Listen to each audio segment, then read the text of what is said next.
নমস্কার। আজ আমরা প্রোডিউসার গ্রুপ বি ওয়ার মেইনটেইন বা উৎপাদক দলের খাতাপত্র লেখা বিষয়ক আলোচনা করছি। আজ আমরা উৎপাদক দলের খাতাপত্রের মধ্যে একটা গুরুত্বপূর্ণ খাতা ইনপুট রেজিস্টার নিয়ে আলোচনা করছি, যেখানে রেজিস্টারের শুরুতে আমরা উৎপাদক দলের নাম উল্লেখ করব। দ্বিতীয় পেজে আমরা প্রোফাইল অফ প্রোডিউসার গ্রুপ বা উৎপাদক দলের বিবরণ উল্লেখ করব, যেখানে আমরা পাবো উৎপাদক দলের নাম। এখানে আমরা উৎপাদক দলের নাম উল্লেখ করব, অ্যাক্টিভিটি অফ পিজি বা উৎপাদক দল কি ধরনের কাজের সঙ্গে যুক্ত, যেমন কৃষিকাজ, পশুপালন, মৎস্য চাষ, এটা আমরা এখানে উল্লেখ করব। তৃতীয় নাম্বার কলামে আমরা পিজির ঠিকানা উল্লেখ করব, যেখানে পিজি গ্রামের নাম, ব্লকের নাম, জেলার নাম, রাজ্যের নাম, এসব আমরা এখানে উল্লেখ করব। চতুর্থ নাম্বার কলামে আমরা ডেট অফ ফরমেশন বা পিজি গঠনের তারিখ উল্লেখ করব। পঞ্চম নাম্বার কলামে আমরা টোটাল মেম্বার ইন পিজি বা পিজিতে কতজন সদস্য সংখ্যা আছে সেটা আমরা উল্লেখ করব। ষষ্ঠ নাম্বার কলামে আমরা পিজির ব্যাংক অ্যাকাউন্ট ডিটেলস, যেখানে ব্যাংক অ্যাকাউন্ট নাম্বার, ব্যাংকের নাম, ব্রাঞ্চের নাম, ব্যাংকের আইএফএসসি কোড কত সেটা আমরা এখানে উল্লেখ করব। সপ্তম নাম্বার কলামে আমরা পিজি কোন সিএলএফ এর আওতাধীন সেটা আমরা সপ্তম নাম্বার কলামে উল্লেখ করব। তারপরে আমরা চলে যাচ্ছি মূল পেজে, যেখানে পিজির যেই সামগ্রী ইনপুট করেছে তার হিসাব যেখানে রাখা হবে।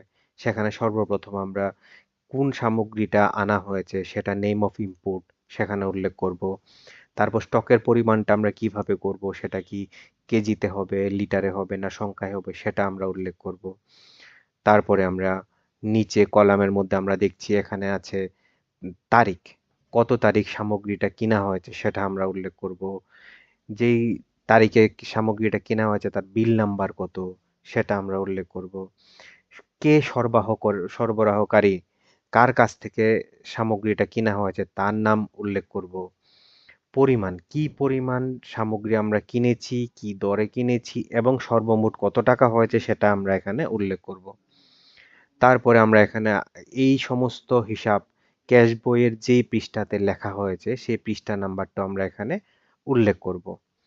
তারপরে আমরা যে সামগ্রীটা ক্রয় করে এনেছি, যেটা আমরা আমাদের গ্রুপ মেম্বারদের মধ্যে বিতরণ করব বা বিক্রি করব, সেটা আমরা এখানে উল্লেখ করব, যেখানে থাকবে তারিখ, কত তারিখ আমরা গ্রুপের মেম্বারদের এটা ডিস্ট্রিবিউট করলাম, পিজি যে ডিস্ট্রিবিউশনের জন্য যে আমরা বিল দিলাম সেই বিল নাম্বারটা কত, কোন সদস্যের নামে আমরা, কোন সদস্যকে আমরা এই সামগ্রীটা দান করলাম বা বিক্রি করলাম সেটা আমাদের উল্লেখ করতে হবে, কত পরিমাণ সামগ্রী আমরা দান করলাম, তার কত টাকা, এবং ক্যাশ বইয়ে সেটা কত নাম্বার পেজে উল্লেখ করা আছে সেটা আমরা এখানে উল্লেখ করব।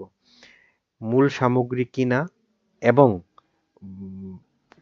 পিজি সদস্যের মধ্যে ডিস্ট্রিবিউশনের পরে অবশিষ্ট কত পরিমাণ সামগ্রী আমাদের কাছে স্টকে রয়েছে সেটা আমরা এখানে উল্লেখ করব, তার দাম কত এবং সর্বমোট কত টাকার সামগ্রী আমাদের কাছে অবশিষ্ট আছে সেটা আমরা সর্বমোট টাকা কলামে উল্লেখ করব। আশা করি আমরা পিজির ইনপুট রেজিস্টারের ব্যাপারে আপনাদের বোঝাতে পেরেছি এবং সেটা আমাদের পিজি বুকস অফ রেকর্ড মেনটেনে একটা গুরুত্বপূর্ণ ভূমিকা পালন করবে। ধন্যবাদ।